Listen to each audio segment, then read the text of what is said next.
Благодарам, председателе. Еве јас како еден од подписниците заедно со вас на овој амандман би сакала само кратко неколку работи да посочам што мислам дека останатите колеги не ги спомена. А тоа е, нели, ќе повторам, со овој амандман баравме 61 милион денари издвојување на средства за субвенции за купување на електричен тротинет, што преведено е износ од 1.000.000 евра или помалку од тој износ кој што го содржеше во себе она фамозна Луи Витон чанта. Не знаеме ни како се наполни, ни каде заврши, или еве доколку не сакате да ве навраќам на тоа срамно и болно ваше минато, би споредила со ребаланс од некои суми, па би рекла дека е ова помалку од сумата 2 милиони евра кои што ги имате предвидено со овој ребаланс за мебел, и тоа зголемена е оваа сума во однос на буџетот за 2020, каде што изнесуваше 1,5 милион евра, или е помала од сумата која што вие сега зголемена за невладините организации, која што изнесува 1,5 милион евра со овој ребаланс. Значи, ова е тема, може би поголем дел од амандманите за овој ребаланс ќе бидат одбиени со образложението дека сега не е време за тоа, сега сме во корона криза, но токму како што и други колеги нагласија, токму оваа тема е поврзана со корона кризата, затоа што слушнавме и од експерти, а знаеме какви последици имаме од аерозагадувањето, тоа ни чука на врата. Започнува грејна сезона, свесни сме како се справивме со аерозагадувањето и сметам дека и ова ќе биде дел од борбата и со корона кризата. Во однос на тоа како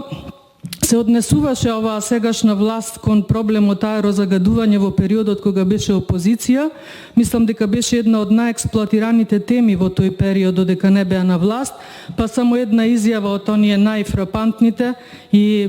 мислам никогаш не заборавени, ќе остане на еден ваш висок функционер кој што велеше дека проблемот со аерозагадувањето во Македонија ќе биде решен оној ден кога ВМРО ДПМН нема да биде власт. Јарно, ама ВМРО ДПМН веќе 4 години не е власт, ама проблемот со аерозагадувањето не е решен. Што значи дека имаме проблем со она што го говориме кога сме опозиција и кога сме власт. Сега кога СДСМ дојде на власт, само за подсетување, во 2018 ноември месец се случи таа јавна расправа за аерозагадувањето. Месец дена после тоа се донесоа заклучоците, а дури 14 месеци подоцна дојде оваа точка на дневен ред на пленарна седница во Собранието. Или нашето барање во претходниот мандат за информација за енормното аерозагадување на амбиенталниот воздух во Македонија го поднесовме во декември 2019 за да на дневен ред дојде негде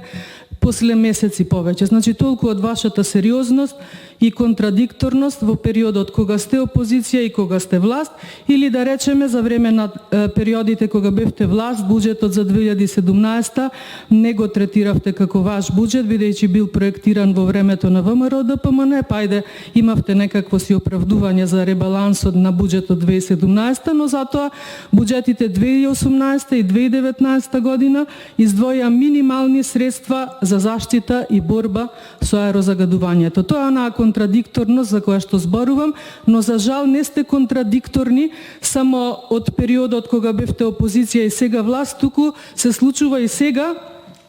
периодов кога сте власт да има многу ваши контрадикторности, како она што ја чувме пред 2 дена чинам, кога премиерот Зоран Заев призна дека во државава влада е сиромаштија, а неколку денови пред тоа или месеци не убедуваше дека блескаме.